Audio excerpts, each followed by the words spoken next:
Genesis 33. Now Jacob looked up and saw Esau coming toward him with 400 men. So he divided the children among Leah, Rachel, and the 2 slave women. He put the slaves and their children first, Leah and her children next, and Rachel and Joseph last. He himself went on ahead and bowed to the ground 7 times until he approached his brother. But Esau ran to meet him, hugged him, threw his arms around him, and kissed him. Then they wept. When Esau looked up and saw the women and children, he asked, "Who are these with you?"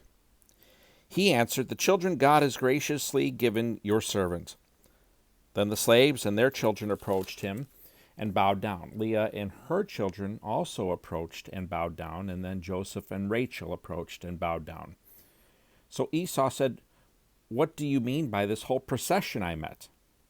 "To find favor with you, my lord," he answered. "I have enough, my brother," Esau replied. "Keep what you have." But Jacob said, "No, please. If I have found favor with you, take this gift from me.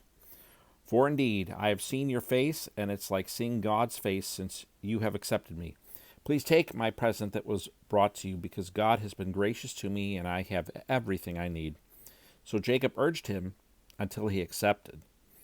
Then Esau said, "Let's move on, and I'll go ahead of you."